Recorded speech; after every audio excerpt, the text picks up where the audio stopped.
Vous n'êtes pas fatigué, vous êtes vidé, et le pire, avec le sourire aux lèvres, en prétendant que c'est votre choix, en prétendant que c'est noble, en prétendant que c'est être une bonne personne. Mais au fond, vous savez, chaque fois que vous dites « tout va bien », alors que ce n'est pas le cas, chaque fois que vous retenez vos larmes, chaque fois que vous laissez passer, vous n'êtes pas bon. Vous êtes effacé, par la peur, par la culpabilité, par le besoin désespéré d'être accepté. Vous êtes-vous déjà demandé combien de fois vous avez été vraiment respecté pour votre gentillesse? Combien de fois votre gentillesse a-t-elle été exploitée? Combien de fois votre patience a-t-elle servi d'excuse aux autres pour ne pas changer? C'est vrai, on m'a dit toute ma vie qu'être bon était la voie à suivre, que les bons finissent par gagner, qu'il suffit d'être juste, honnête, loyal, et que l'univers, dans sa justice divine, s'occuperait du reste. On m'a menti. Machiavel n'était pas cruel lorsqu'il a écrit que « Celui qui veut seulement être bon sera détruit par ceux qui ne le sont pas ». Il a été le premier à dire la vérité sans anesthésie, parce que la moralité aveugle, lorsqu'elle n'est pas accompagnée de présence, n'est qu'un déguisement élégant pour la soumission. Et j'en ai fait l'expérience à mes dépens.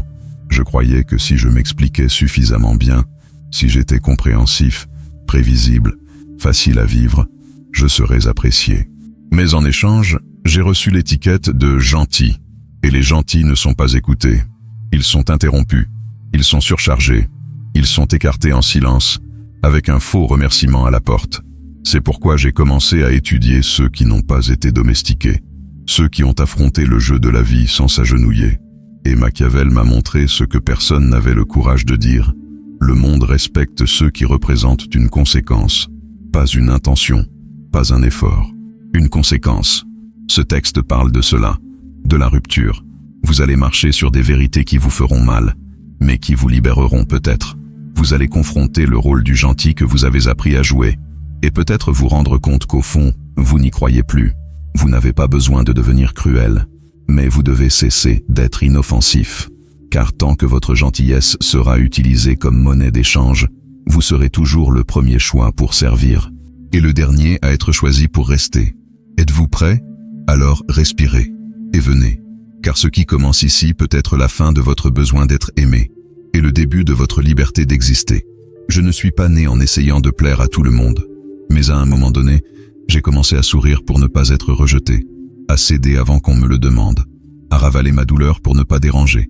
On m'a qualifié de mature, de compréhensif, de bonne personne. Mais à l'intérieur, une partie de moi mourait en silence chaque fois que je disais « tout va bien », alors que tout en moi criait « non ».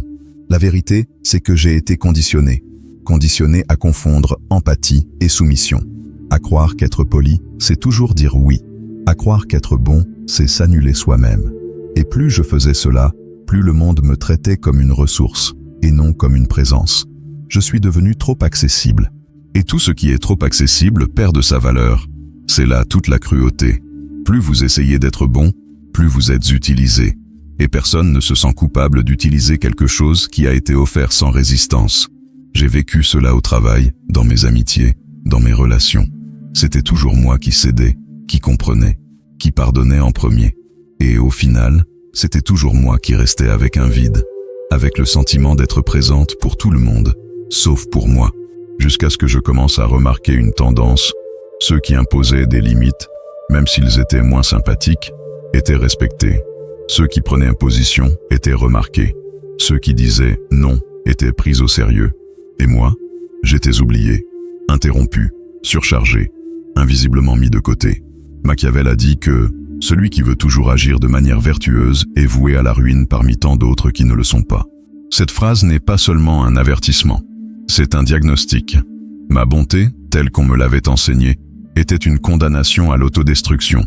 Et plus j'essayais d'être accepté, plus je disparaissais de moi-même. Le plus pervers, c'est que je pensais que c'était de l'intégrité. Je pensais que j'étais noble. Mais le monde ne répond pas à l'intention. Le monde répond à l'attitude. Et mon attitude criait « Utilisez-moi, je tiendrai le coup », jusqu'au jour où j'ai cessé de tenir le coup. Et c'est dans cet effondrement que j'ai commencé à comprendre. La bonté sans présence n'est qu'un collier émotionnel. C'est du spectacle. C'est de la peur déguisée en gentillesse. C'est là que j'ai décidé d'étudier ceux qui n'ont jamais été domptés par le système. Et j'ai trouvé Machiavel. Pas le méchant dépeint par l'histoire, mais le stratège qui voyait le monde tel qu'il est et non tel que nous aimerions qu'il soit. Il ne m'a pas appris à être cruel. Il m'a appris à cesser d'être manipulé par le désir enfantin d'être aimé à tout prix. Depuis lors, une question me hante. Ma gentillesse vient-elle de l'amour ou de la peur? Car si c'est de la peur, ce n'est pas de la gentillesse. C'est de la soumission. C'est de l'effacement. C'est le prix secret que j'ai payé pour essayer d'être bon, alors que tout ce dont j'avais besoin était d'apprendre à être entier. Pendant longtemps, j'ai cru qu'il suffisait d'être sincère, que si j'étais honnête, juste, loyal, le monde me respecterait naturellement.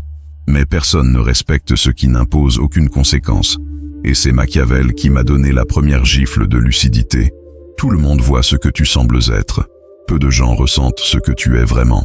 Cette phrase m'a traversé comme une sentence, parce que j'ai réalisé que j'avais consacré ma vie à montrer qui j'étais à l'intérieur, à un monde qui ne réagit qu'à ce qu'il voit à l'extérieur, et que voyait le monde en moi.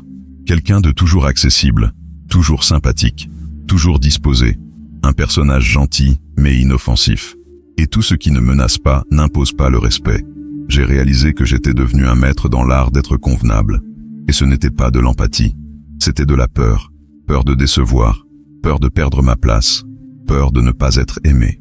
Et cette peur silencieuse m'a poussé à modeler mon expression, mon corps, ma façon de parler, jusqu'à mon rire. Tout était calibré pour ne pas déranger. Je suis devenu une version éditée de moi-même.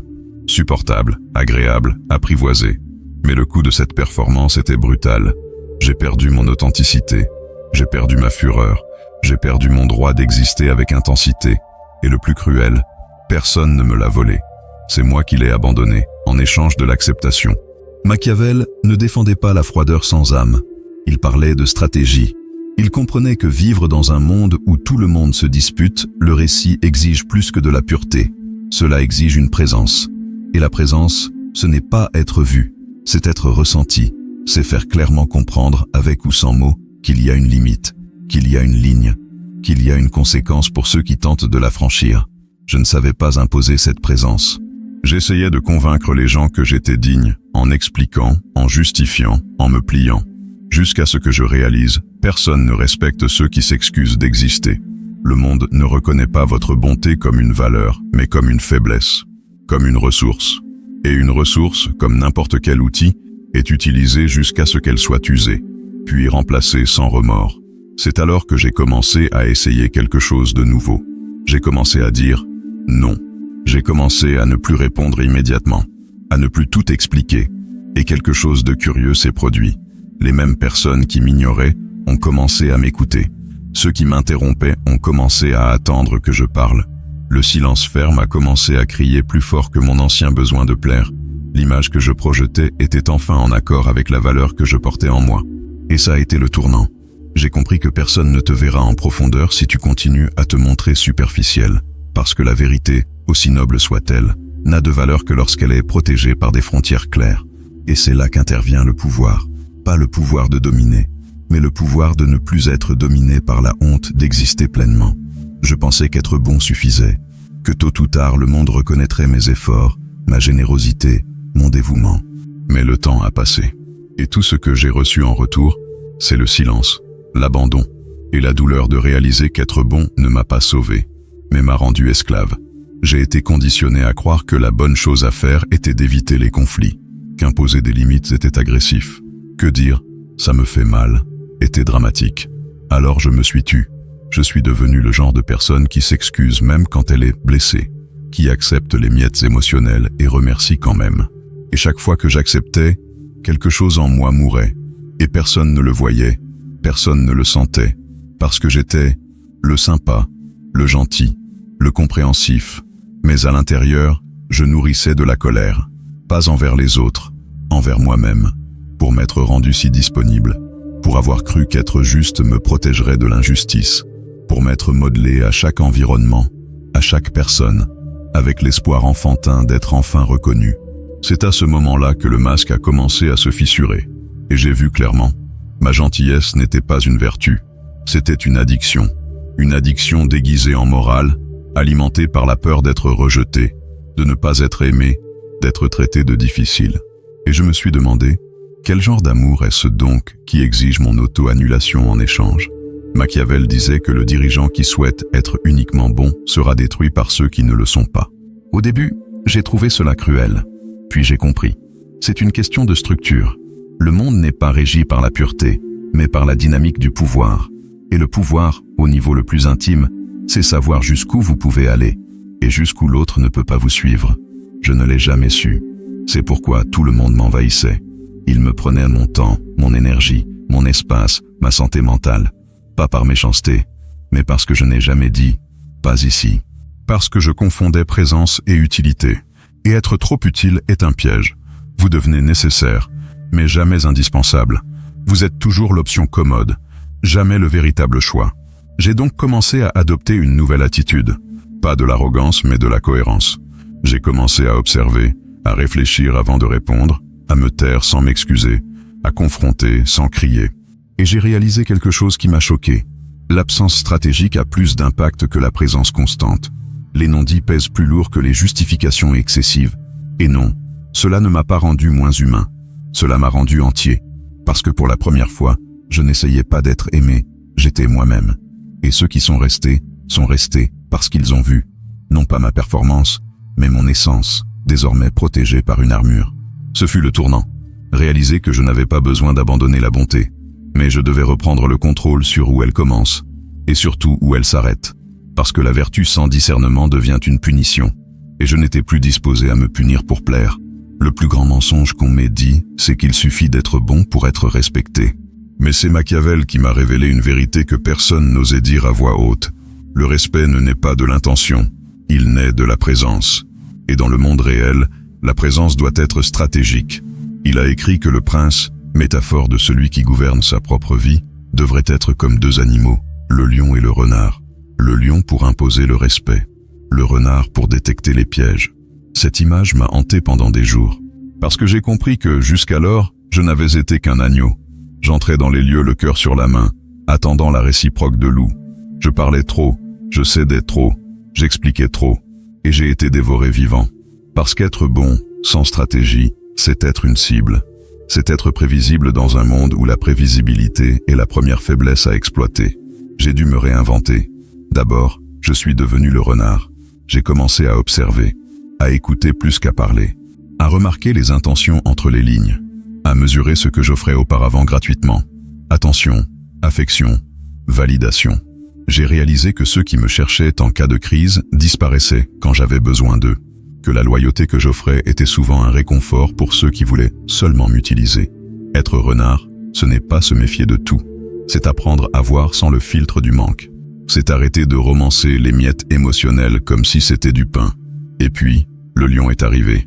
Le silence ferme. Le non, sans culpabilité. La décision de ne pas m'expliquer chaque fois que quelqu'un était dérangé par mon changement. Le lion ne rugit pas tout le temps. Mais quand il le fait, personne ne l'ignore. Et c'est cette force que j'ai dû développer. La capacité de devenir une conséquence. Pas la violence, pas l'arrogance, mais une présence non négociable. Celle qui fait réfléchir les autres à 2 fois avant de franchir une ligne. Et dans ce processus, j'ai réalisé à quel point j'associais encore fermeté et froideur. Comme si s'imposer le respect signifiait perdre l'affection des autres. Mais j'ai alors compris. L'affection qui dépend de ma soumission n'a jamais été de l'affection. C'était du contrôle. Et j'en avais assez d'être contrôlé. Je n'avais pas besoin de cesser d'être sensible. J'avais besoin de cesser d'être disponible pour tout le monde, tout le temps. Parce que la sensibilité sans contour, c'est la dilution. Et je ne voulais plus me diluer pour m'intégrer. Je voulais m'épanouir, occuper mon espace, respirer pleinement.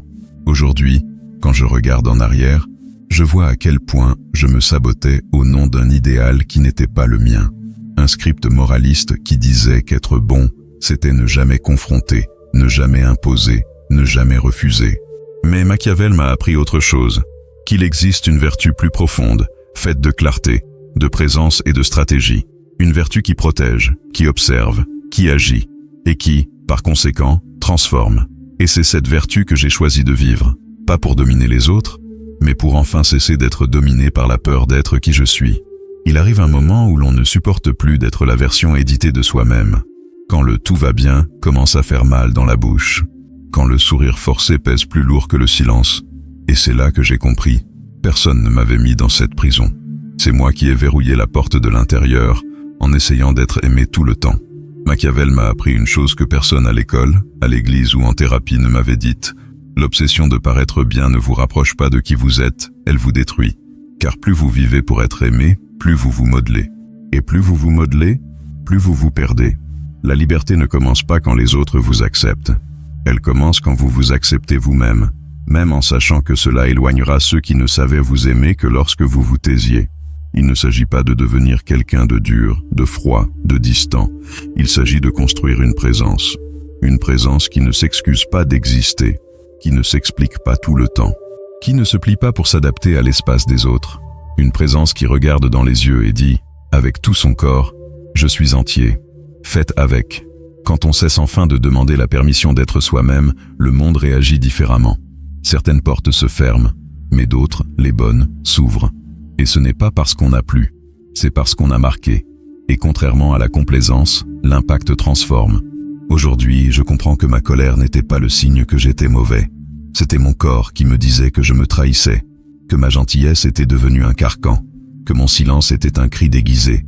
Et j'en ai eu assez de crier à l'intérieur. J'ai choisi d'arrêter d'être gentil, et j'ai commencé à être juste. Avec moi d'abord, parce que la justice qui ne commence pas à l'intérieur devient de la culpabilité. Elle devient du ressentiment. Elle devient une maladie. Machiavel n'a pas écrit pour créer des monstres. Il a écrit pour enseigner la survie. Et survivre, dans ce monde, exige plus que de bonnes intentions. Cela exige une stratégie émotionnelle, de la clarté, de la fermeté, et, par-dessus tout, du courage. Si ce texte vous a touché, s'il a remué une blessure que vous avez essayé de cacher, alors peut-être que cette chaîne est l'espace où votre vérité peut enfin respirer. Ici, nous ne romanquons pas la douleur, nous la transformons en présence. Alors, si ce contenu a eu du sens pour vous, cliquez sur le bouton « J'aime ». Et si vous voulez m'accompagner sur cette route qui ne promet pas d'applaudissements, mais qui vous tend un miroir, inscrivez-vous à la chaîne dès maintenant. Ici, vous n'avez pas besoin de faire semblant. Il suffit d'avoir le courage de continuer à être vous-même. Et si vous voulez aider à maintenir ce mouvement vivant, laissez un soutien, quel qu'il soit. Parce que parfois, un petit geste suffit à entretenir une flamme qui éclaire beaucoup de gens. Ah, et avant de partir, écrivez ici dans les commentaires un seul mot qui représente ce que ce texte a signifié pour vous. Un seul. Celui qui vous a le plus touché. Ou celui qui vous a libéré. Parce que parfois, un seul mot suffit pour changer toute une histoire. Le mien est authenticité. Écrivez le vôtre.